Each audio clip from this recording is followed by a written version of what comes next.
Saluton al tiui, bonam tago al tiui.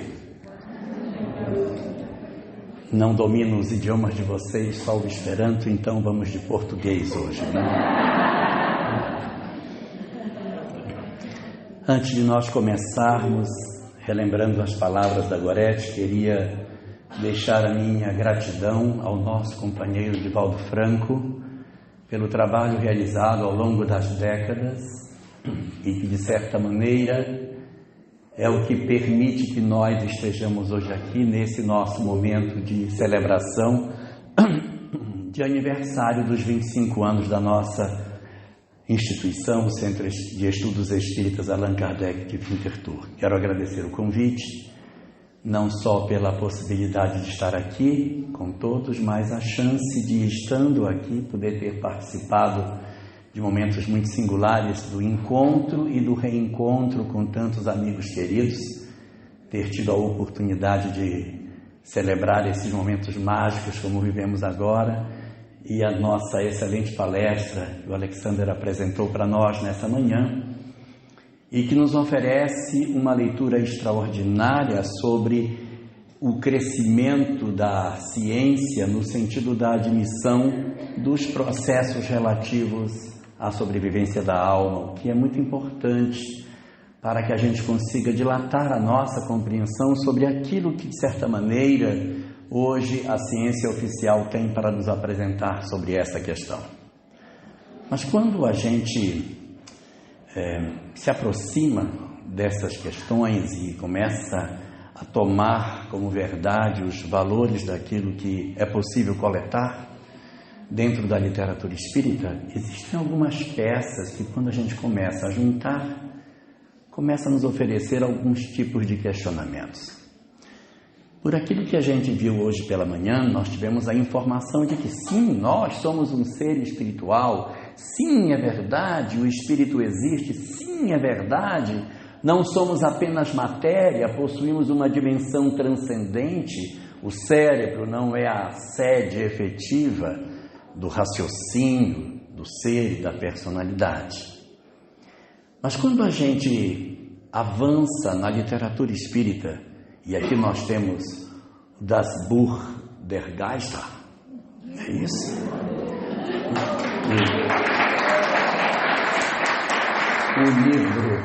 O livro dos Espíritos.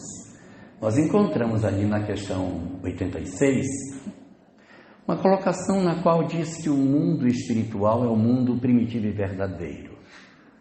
E que o mundo espiritual, ele pode existir sem a necessidade do mundo material, porque é o mundo de onde promanam as causas. Então, se nós somos um ser imortal e o mundo espiritual é uma realidade que a gente possa considerar que ela é assim, tão objetiva e verdadeira, e quando nós juntamos isso com as informações que também a obra doutrinária possui, oferecendo a todos nós a compreensão de que, além de sermos um espírito e além de termos um mundo espiritual primitivo e verdadeiro, nós também temos a informação de que é possível evoluir no mundo espiritual. Sim, os espíritos podem evoluir na esfera do mundo espiritual. Tanto que a gente encontra isso nos relatos de Allan Kardec, na parte 2ª do livro Céu e o Inferno, onde ele apresenta aqueles 68 casos de manifestações. E ali temos um bem singular, o fantasma de Castelnaudary, aonde nós temos um personagem que aparece com uma determinada característica e ao longo das várias manifestações ele vai melhorando a sua condição espiritual. Assim temos também outras literaturas que se somam, como o progresso feito por André Luiz no mundo espiritual, progresso feito por Camilo na obra que está sobre a mesa aqui, Memórias de um Suicida, e a percepção de que sim, os espíritos são capazes de avançar no mundo espiritual. Então essa peça também se junta nesse quebra-cabeça.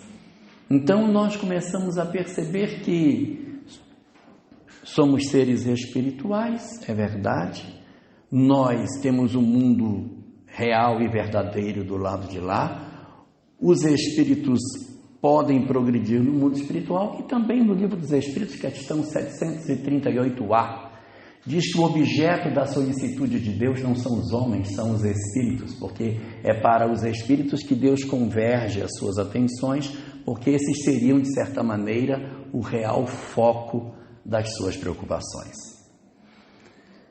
Quando a gente soma essas 4 peças, esses 4 elementos, somos seres espirituais. O mundo espiritual é o verdadeiro e primitivo. Os espíritos evoluem no mundo espiritual.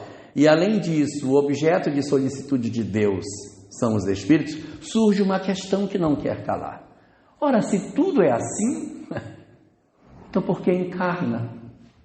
Se somos seres espirituais, se o mundo de lá é um mundo primitivo e verdadeiro, se podemos evoluir no lado de lá da vida, e se é verdade que os espíritos é que são o real objetivo de Deus, qual é o sentido que existe em nós virmos a matéria? Qual é o sentido que existe para a existência humana? Ou seja, qual é o porquê da vida? Qual é o sentido que nós temos de estarmos aqui?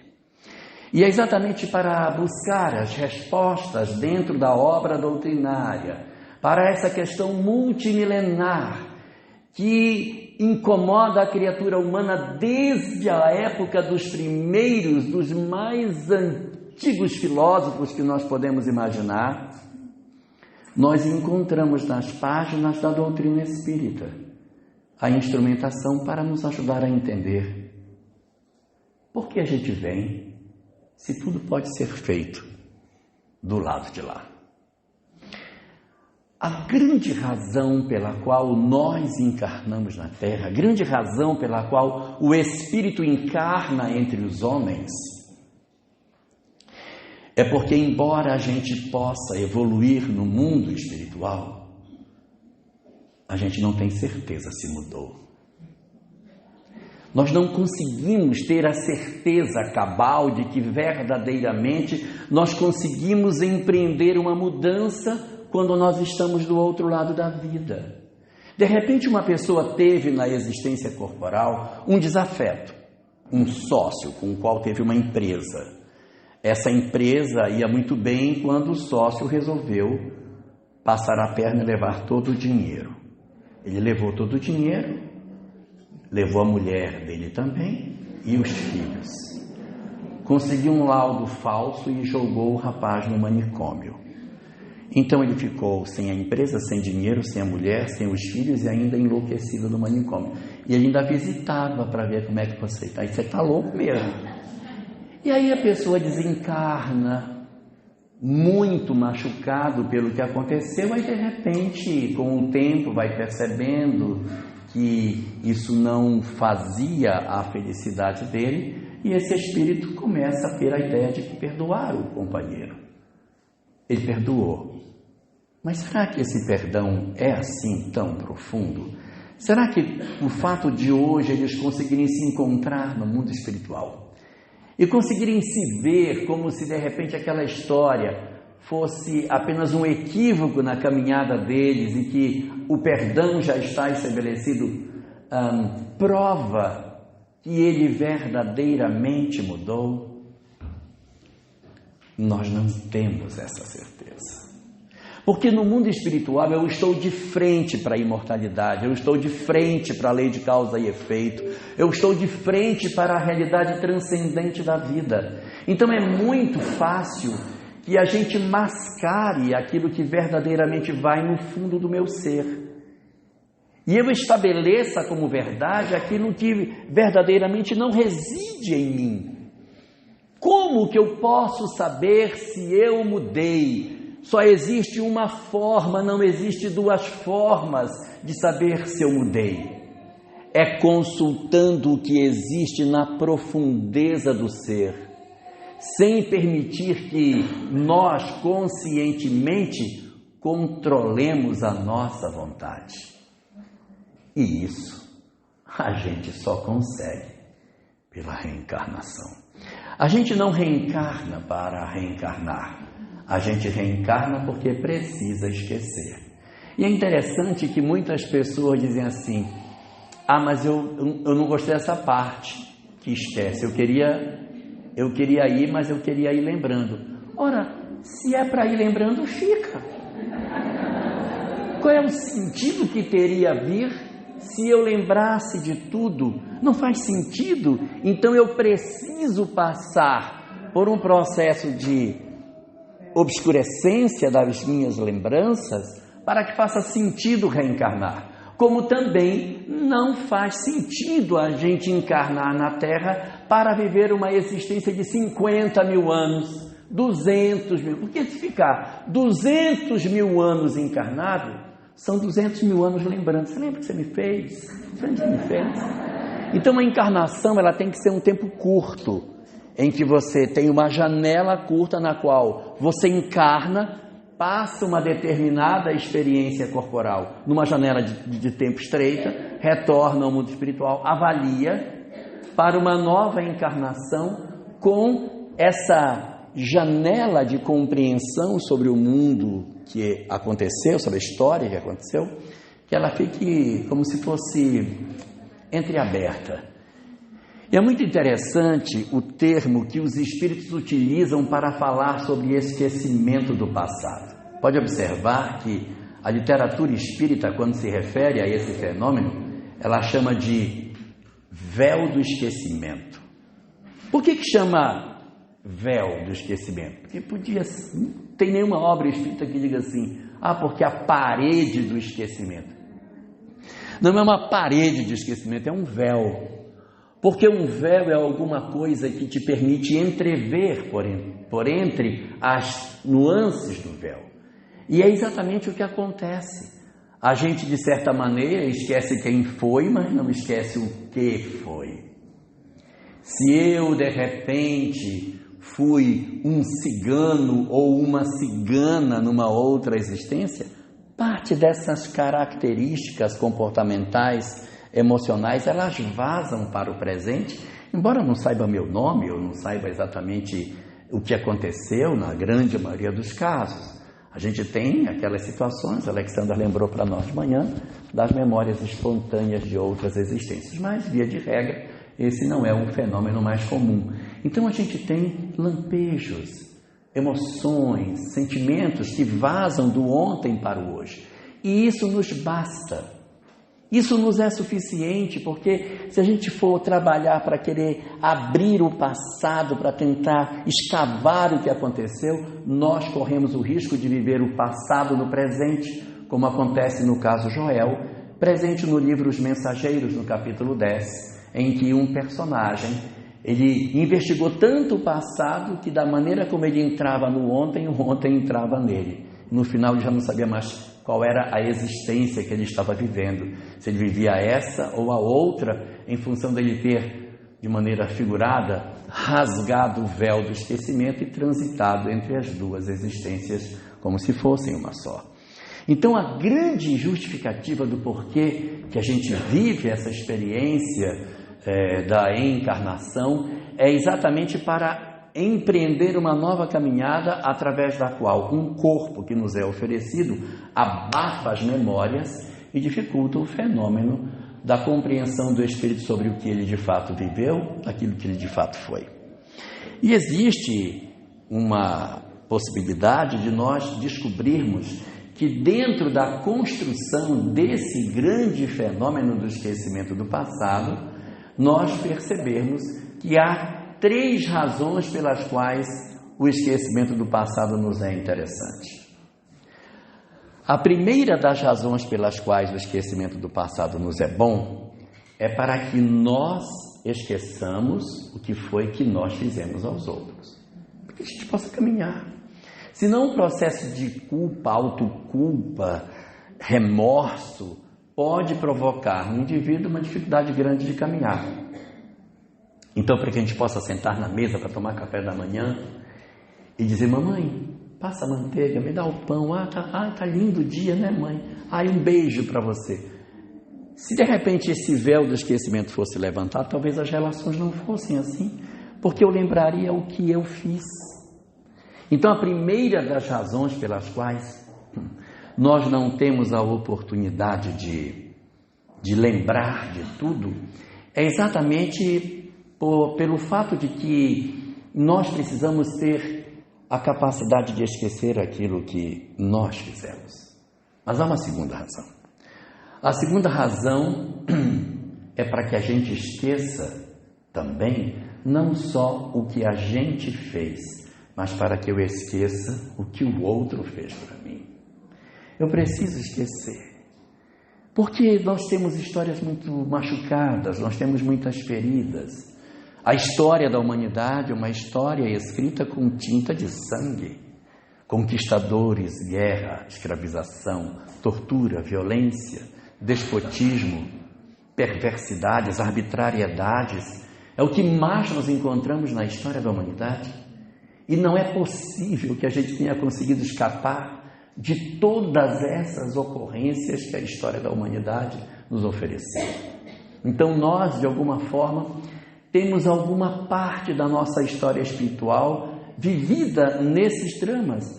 Então é necessário não só que eu esqueça aquilo que eu fiz, mas eu preciso também esquecer o que os outros me fizeram.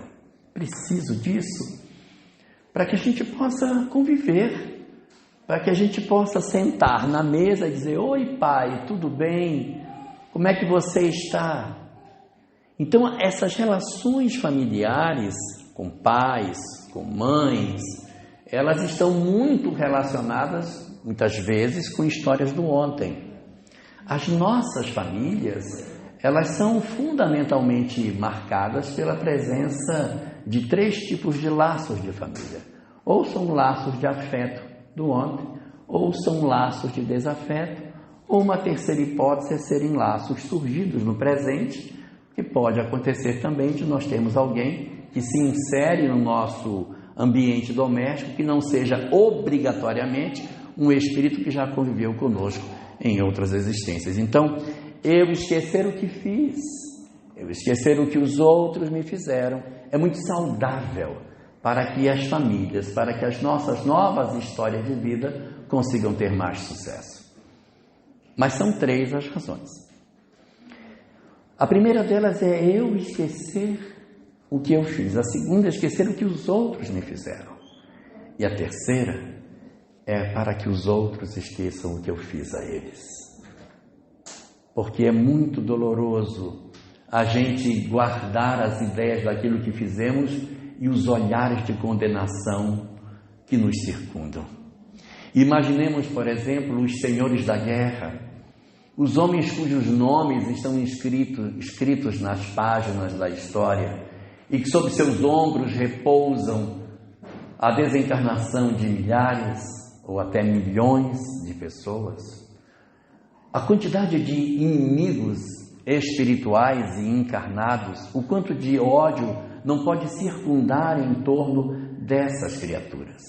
Então, para que também haja um arrefecimento nesse processo de perturbação, nós também experimentamos um esquecimento, também para que os outros não tenham em nós aquela lembrança do ocorrido para produzir as dificuldades de relacionamento.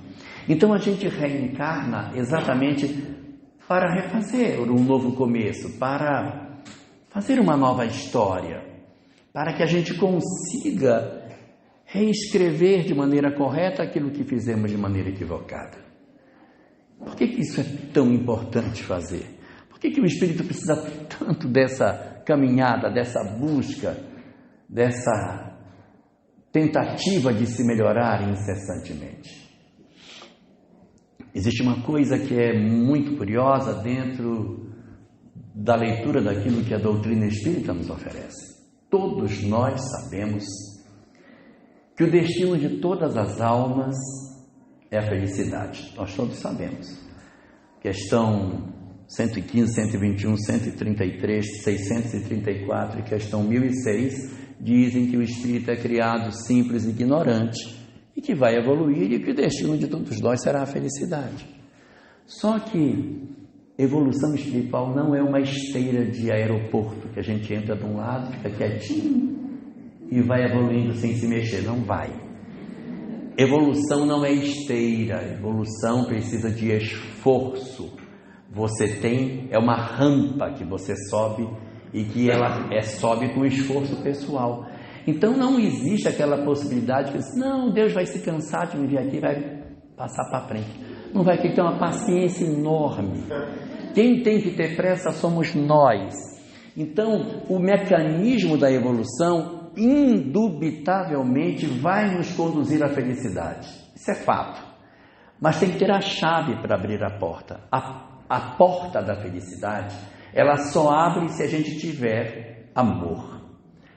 Então, nós vamos ao longo das múltiplas existências colocando mais chave. Nós temos um molho de chave enorme que a gente vai abrindo: a paciência, a tolerância, compreensão, renúncia. E esses exercícios vão abrindo portas sucessivas de felicidade, conforme nos assevera Joana de Ângeles no capítulo 1 da obra Jesus e a Atualidade, quando ela fala para nós desse mecanismo de desenvolvimento. Então, o espírito ele precisa imperiosamente experimentar o amor para ser feliz. Em outras palavras, não existe em todo o universo um único espírito que seja verdadeiramente feliz e que tenha dito: não, eu fiz a opção pelo não amor e estou ótimo. Não está. A única possibilidade de nós estarmos verdadeiramente felizes é experimentando o amor. Então, o espírito, quando ele está no mundo espiritual, que ele percebe que ele odiou um, que ele machucou o outro, ele precisa perdoar. Ele precisa se resolver. Ele tem que se resolver, gente. Porque enquanto ele não se resolve, que ele guarda mágoa, guarda ódio, ressentimento, que ele traz sentimentos negativos, ele não consegue ser feliz. E durante um tempo ele até diz: não, mas eu gosto de ficar assim com raiva dele. E fica, até que fica por um tempo, mas depois de um certo período não é mais possível conviver. Existe algo dentro de nós que nos conclama a necessidade do amor, porque nós somos criados pelo amor. O amor é um movimento natural da criatura. O movimento do não amor, ele é contrário à nossa natureza, por isso que ele cansa. Por que o amor não cansa? Porque ele é alinhado com a nossa natureza. Quando eu faço o movimento do não amor, aquilo me pesa, eu sinto raiva. Pode observar que quando a gente perdoa alguém, a gente diz assim: nossa, parece que eu tirei uma tonelada das minhas costas, porque eu estava num movimento de desamor. Então, tanto faz estar aqui como no mundo espiritual, o espírito precisa amar, ele precisa amar, senão ele não consegue alcançar a felicidade, não dá.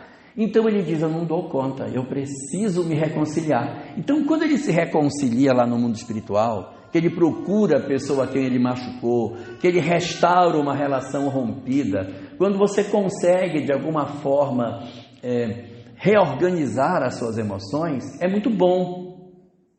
Mas eu não tenho certeza se eu mudei. Por isso tem que reencarnar. É por isso. Porque lá é ótimo. Às vezes a gente vê os espíritos com tanta certeza de que eles vão dar certo, e quando encarna não consegue. Por quê? Porque verdadeiramente no âmago do ser, aquilo não estava de fato sedimentado. A gente não deve, quando ver alguém que cai, dizer assim: nossa, o fulano caiu, hein? Se atrapalhou. Esse aí andou para trás. O espírito não retrograda. O que ele faz é descobrir aonde ele estava. E a gente no mundo espiritual se ilude. Não, pode me dar que eu dou conta. Pode colocar, não pode botar mais uma carga de seguro. Não. Pode mandar. Ixi, eu estou tranquilo. Aí chega do lado de cá, quando você perde a compreensão exata de quem você é, você começa a questionar: mas por que essa família? Mas por que essa situação? Por que esse corpo? Meu Deus, olha, me deram tudo, porque tem gente que vem com o corpo doente, outros vêm com dificuldade familiar, outro vem porque não encontra o amor da sua vida, o outro vem com dificuldade financeira, e tem gente que fecha a cartela inteira, né? Então assim,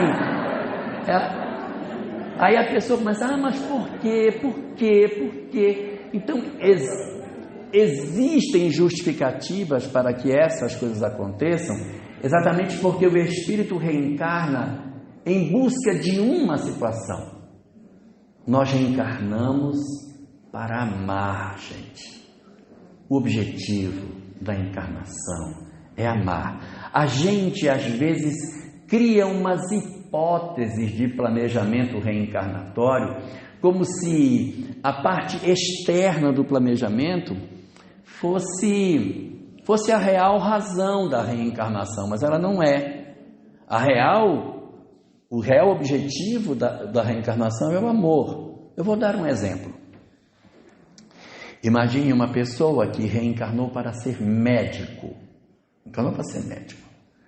Então ele faria medicina, se formaria em medicina, casaria com uma determinada... Você tem 3 filhos, né, Alexandre? Eu vou trocar aqui, tá? Vou trocar. Então ele seria médico, casaria com uma determinada pessoa, teria só um filho. Teria um filho, dedicaria sua vida à medicina, não faria outra atividade profissional, só seria médico e trabalharia no hospital público por 40 anos ininterruptos e ainda celebraria a sua dedicação desencarnando no hospital, atendendo um paciente. E aí você tem um sujeito que viveu essa história. Você chega lá, médico, casou com a fulana, casei. Hospital público. Outra atividade? Não, nenhuma. Tinha que ter um filho, tive, maravilha. 40 anos de hospital público, 40 anos, desencarna em serviço, desencarnei. Olha, ele acertou tudo no planejamento, tudo. Aí você diz, meu Deus, é um completista. Mas não é, porque esse se formou em medicina colando, roubando prova, enganando pessoas. Ainda bem que não sou eu.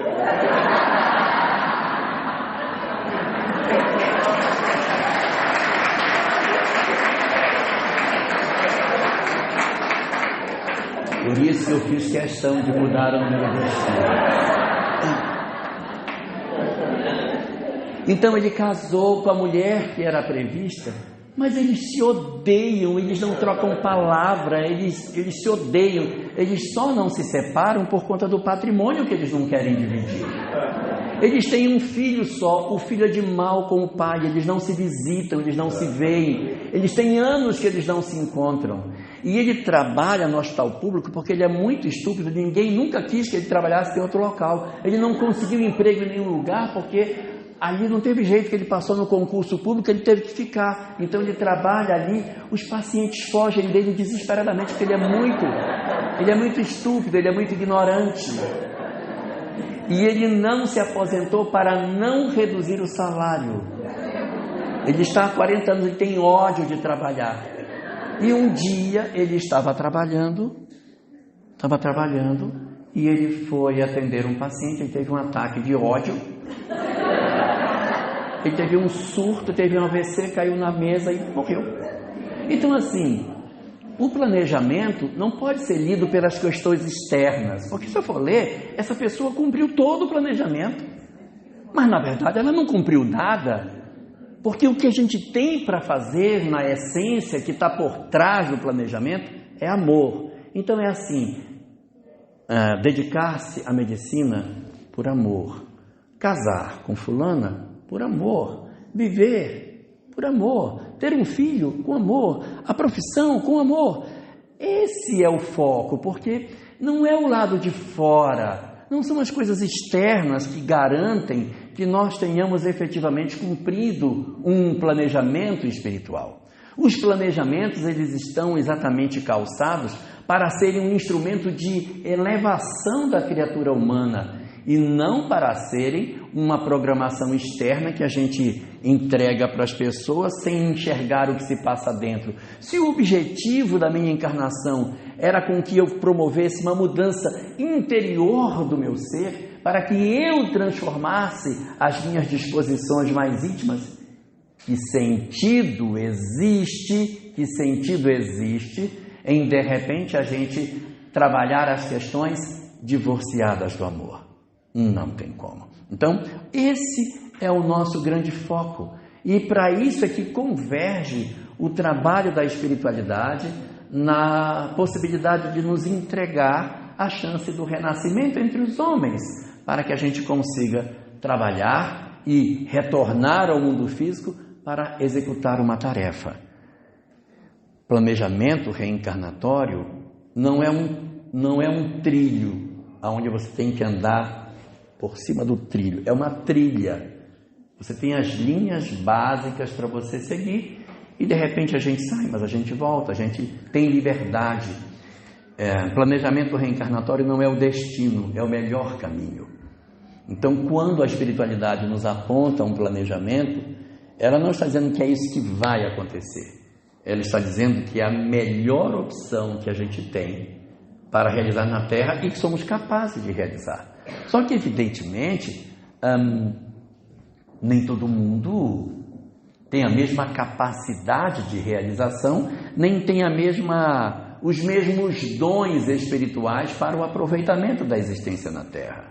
Existem almas que são mais comprometidas, almas que são menos comprometidas, de tal maneira que, se a gente for fazer uma análise do que está disposto na obra doutrinária, a gente pode identificar na literatura espírita, basicamente, 6 tipos de processos reencarnatórios. 6. Preciso de um dedo aqui. Vem aqui. É você. Então, vem cá. Então, dentro aqui desse ladinho, cadê o dedo indicador? Seu dedo indicador. Aqui. Então, são seis planejamentos. São 6 tipos. O primeiro tipo de planejamento reencarnatório que a gente tem. Vou até botar nesse que é para você descer. Primeiro tipo de planejamento reencarnatório são as almas iniciantes. Espíritos que reencarnam e que não possuem uma carga expiatória pesada. São espíritos em que a boa parte das suas experiências são provacionais. São almas recém-saídas da infância espiritual, que o planejamento ele é feito de maneira mais frouxa. Você pega um grupo de espíritos e diz, vocês renascerão aqui. Então eles renascerão juntos. Vocês vão viver aqui, esse é o lugar onde vocês viverão, o local para plantar é aqui, o local para caçar é aqui, o local para pescar é aqui, e vocês conviverão. E os karmas? Nem tem. São espíritos ainda iniciando, são crianças espirituais. Então essa seria o primeiro tipo de planejamento reencarnatório que a gente tem. E tem outros 5. O segundo tipo de planejamento é um planejamento que aparece na obra de André Luiz e que se dá nas circunstâncias em que os espíritos são atraídos para as suas famílias após o nascimento dos pais. Não é um acordo feito antes, porque a gente tem muito aquela ideia, né? Não, fulano já reencarnou, programado, que iria ter 3, 2, 5, 12. E aí essas crianças já estavam pré-definidas antes do planejamento. Neste segundo caso específico, o espírito não tem um planejamento de longo prazo. São almas que, nas circunstâncias do processo da necessidade da reencarnação, o casal já está casado e eles pensam, temos que encontrar um casal para colocar essa criança. E aí eles procuram um casal onde essa criança possa ser colocada, pode ser inserida com o casal já definido. Não é uma definição antes do renascimento. Nós encontramos um caso desse tipo no livro Entre a Terra e o Céu. Ocorre um caso de uma moça que reencarna dentro de uma família que os pais já estavam casados.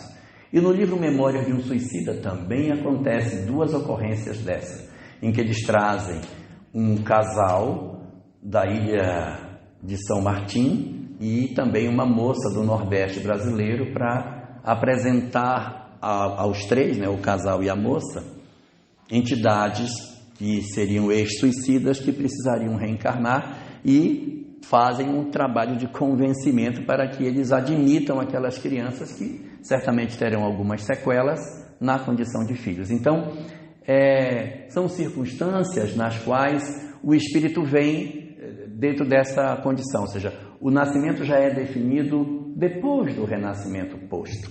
É muito mais típico no caso do livro Entre a Terra e o Céu, em que você tem até poucos compromissos. No caso dos espíritos que são suicidas, são até mais comprometidos.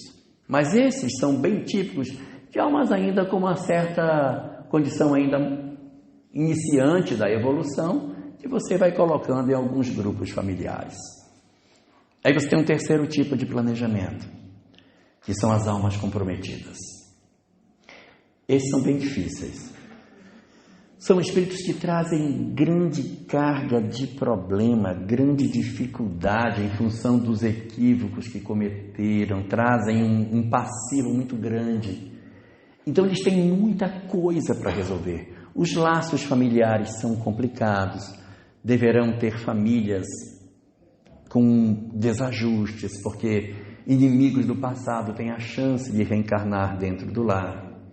Podem trazer sequelas orgânicas em que eles renascem com algum tipo de anomalia, dificuldade, mau funcionamento de algum órgão, às vezes uma má formação congênita. Então, todos esses estão contidos nesse terceiro tipo de processo reencarnatório, que seria das almas comprometidas. Eles até pouco decidem sobre as suas encarnações. Os mentores é quem, na verdade, dão as regras básicas. Eles ainda opinam uma coisa aqui, uma coisa ali, mas muito pouco, porque o comprometimento que eles têm em função da extensão dos equívocos é muito grande.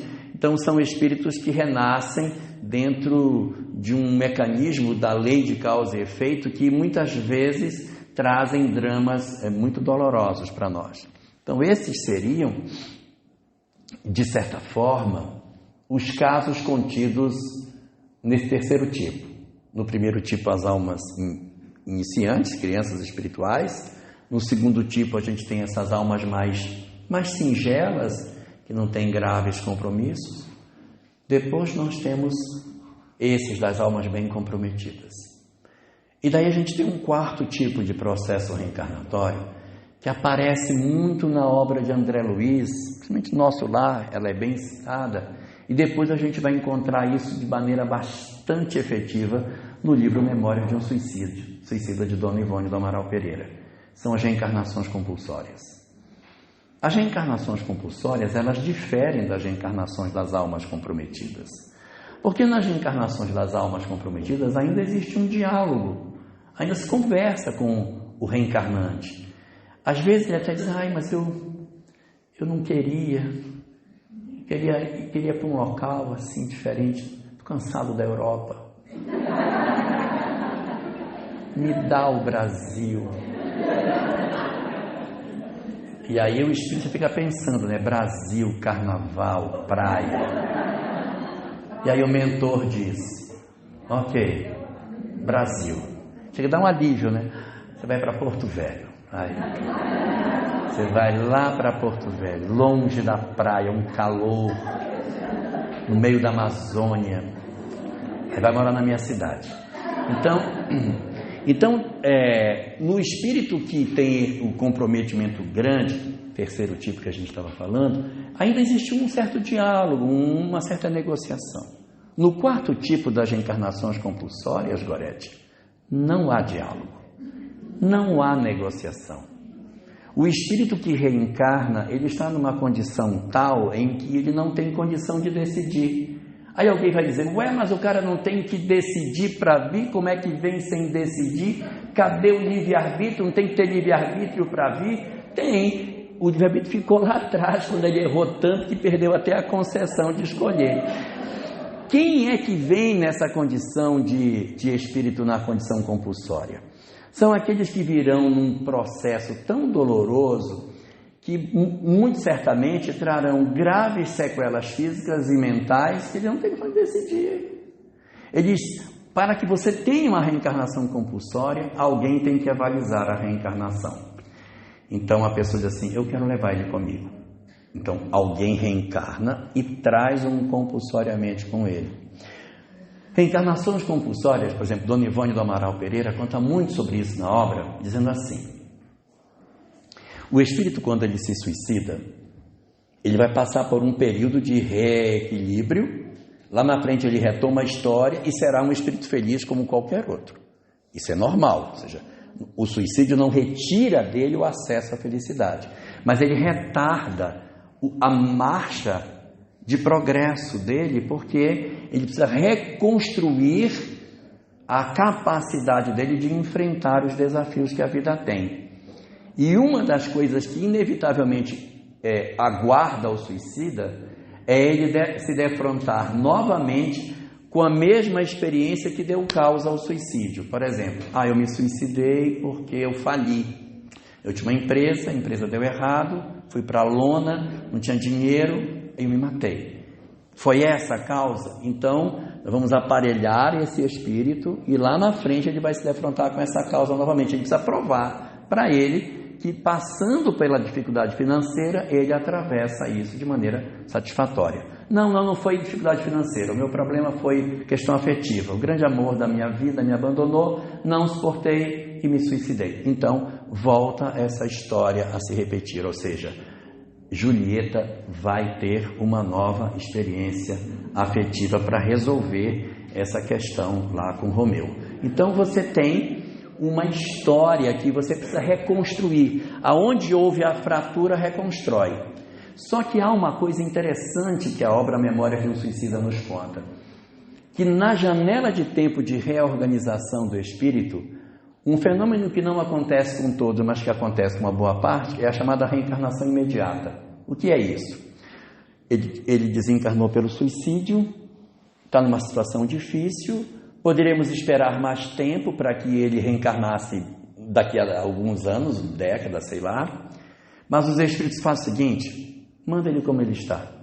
Deixa ele ir, mas ele está todo sequelado, não tem problema. Ele vai, deixa parte dessa mazela no corpo físico e vai voltar melhor. E aí a gente vai ter a possibilidade de depois reorganiza esse sujeito melhor para novas existências, ele mais estruturado, aí ele vai se levantando. A gente encontra isso no livro Amor e Ódio, onde nós temos o reencarne do Mudinho. Logo depois que Gaston se suicida, ele reencarna como Mudinho, todo sequelado. Encontramos isso na história de Sacaram, lá no livro Sublimação, no conto número 5, chamado Evolução, que conta a história de Sacaram. Ele se suicida. Na encarnação seguinte, ele vem como um mendigo, doente, leproso, abandonado, sem família, no mesmo reino em que ele foi um governador cruel, um governante cruel. Então, esse retorno acontece. No livro Renúncia, nós temos a reencarnação de Antero, que volta como Hobby, pouco tempo depois do seu suicídio, com sequelas físicas.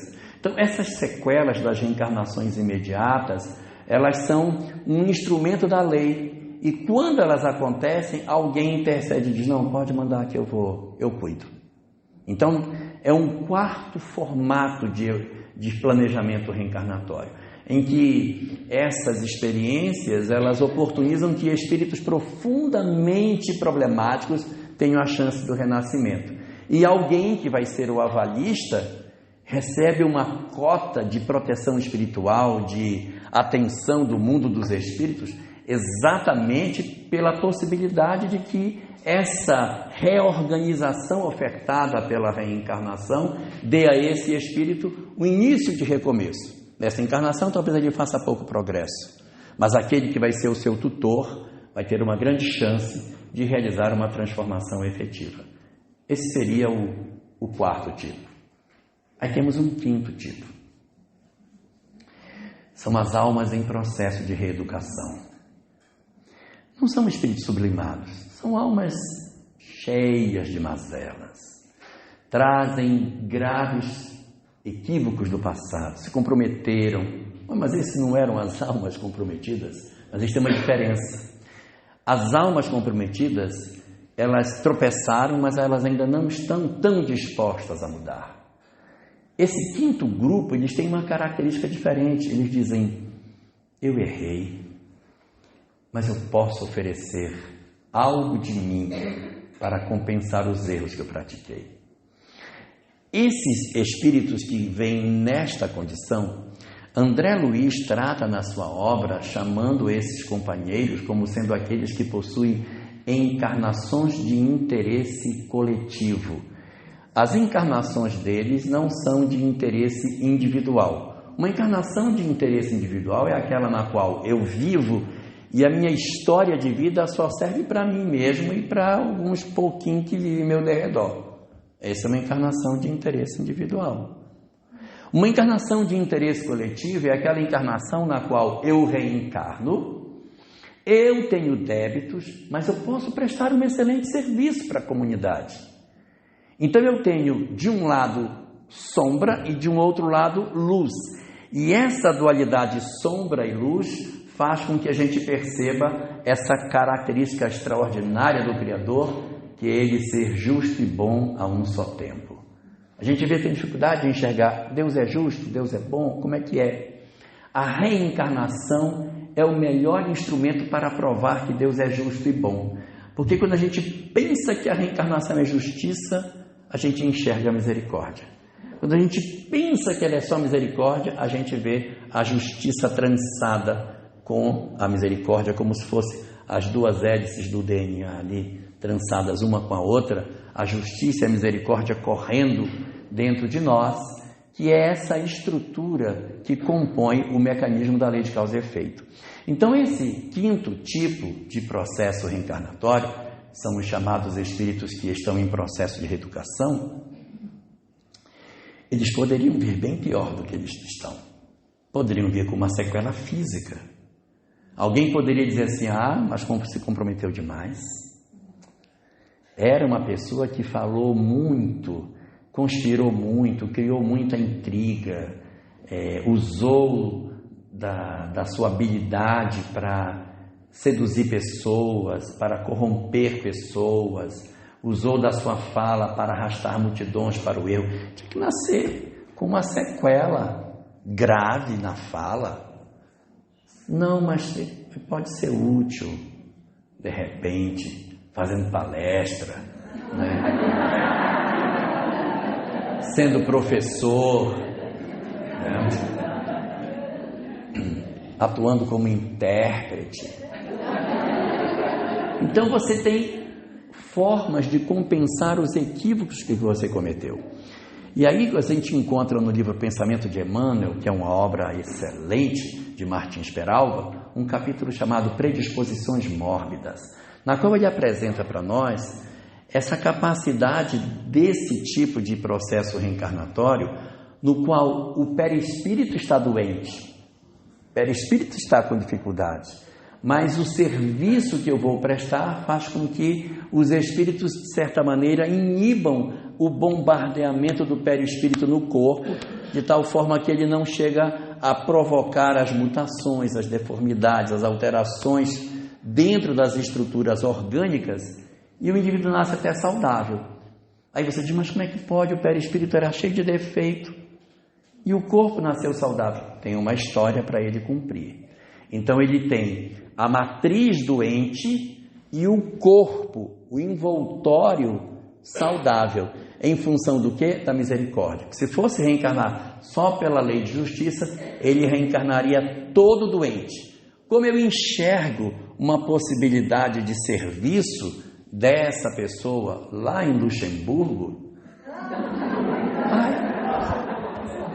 aí eu digo, não, Giza, você vai nascer saudável, você vai nascer saudável, vai nascer saudável, mas você pode ter que considerar que essa saúde ela não é à toa, ela está condicionada a uma atividade de serviço. Quando nós lemos a obra Sublime Expiação, de Victor Hugo por Divaldo Franco, ele trata nessa obra diversas vezes que o personagem central, que nitidamente é Divaldo, o Armando, ele fala por várias vezes que ele tinha uma espécie de hanseníase inserida no próprio corpo espiritual dele, e que ela eclodiria se ele não andasse dentro da linha. Então você traz o perispírito doente e um corpo saudável para um compromisso de tarefa. Então, você professor, vai, então muito bem, vamos dar uma garganta melhor do que merece para você cumprir esse papel.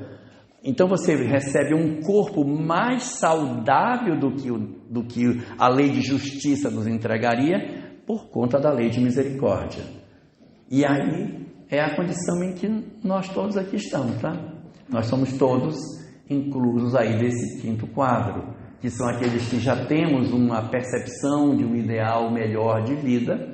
Poderíamos ter renascido com sequelas físicas, ou às vezes do ponto de vista das outras áreas, poderíamos nascer sem um amor nas nossas vidas, poderíamos nascer numa condição social difícil, mas é reorganizado o planejamento exatamente por conta do que você tem para realizar. E o corpo aqui é um dos grandes instrumentos em que é feito um aporte, em que a espiritualidade aposta oferecendo um corpo acima daquilo que a lei de justiça nos poderia oferecer. Essa é a razão pela qual tantas vezes a reunião mediúnica, os espíritos dizem, mas ele não pode estar saudável, ele tinha que estar todo torto.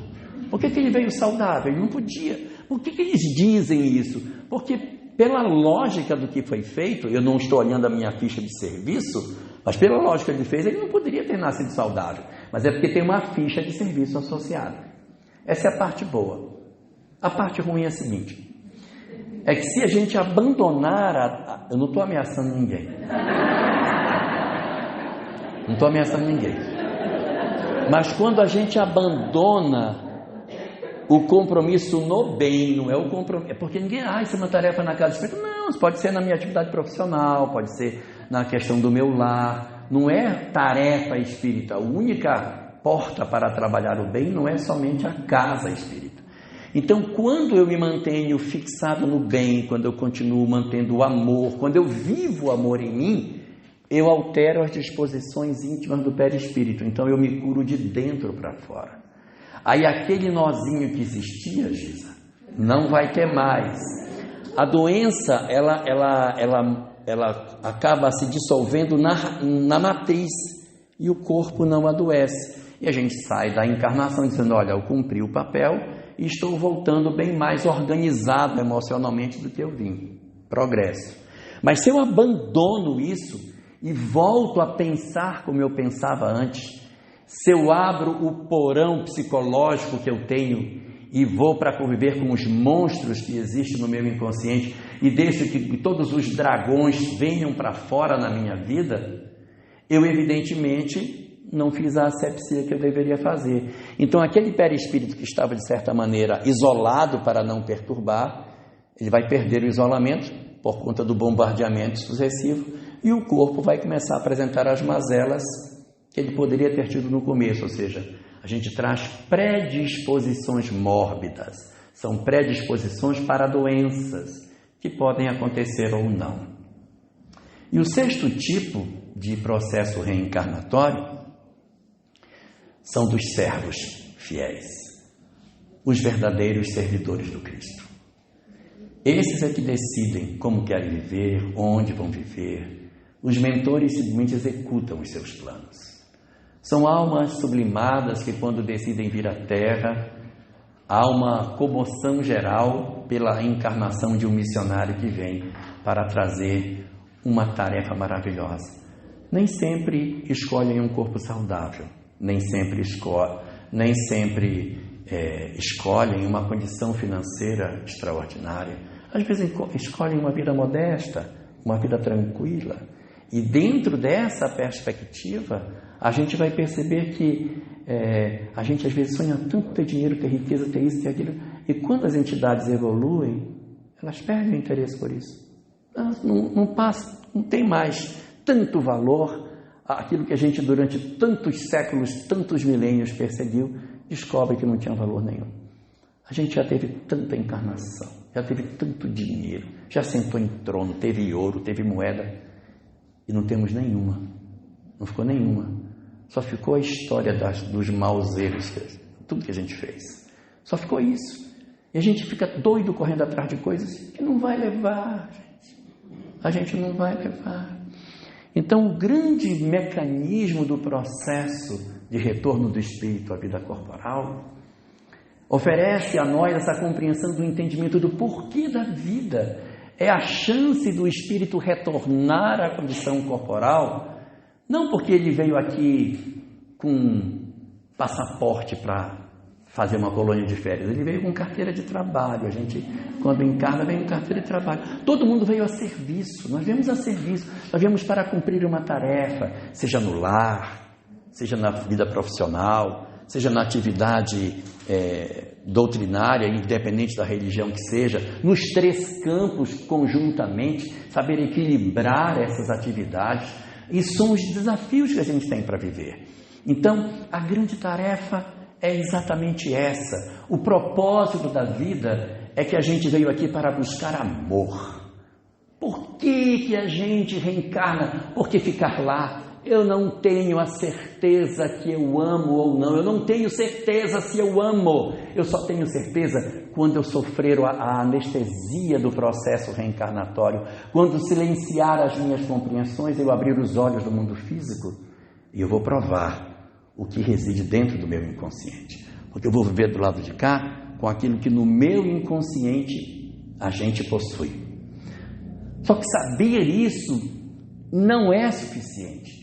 A gente precisa saber, e daí? Já que eu sei tudo isso, como devo viver para que eu consiga aproveitar essas oportunidades?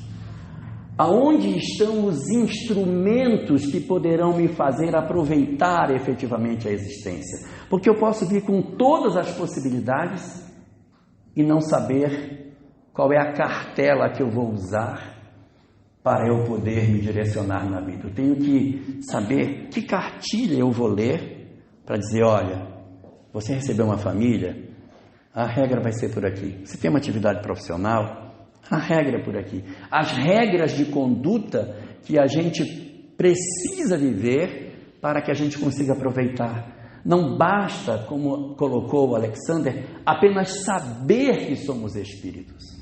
Não basta apenas saber o porquê a gente vem, qual é o sentido da vida. A gente precisa saber o que a gente precisa fazer para que a gente aproveite as experiências da melhor maneira possível, para que a gente use de maneira sábia o tempo que nos foi concedido na Terra. E é exatamente para tratar desta questão que daqui a pouquinho a Eulália vai falar conosco sobre os instrumentos do que fazer para que a gente consiga alcançar o objetivo efetivo do aproveitamento do nosso processo reencarnatório. Por ora, nos basta apenas saber que a gente está aqui por um único propósito: aprender a amar. Tudo mais é acessório.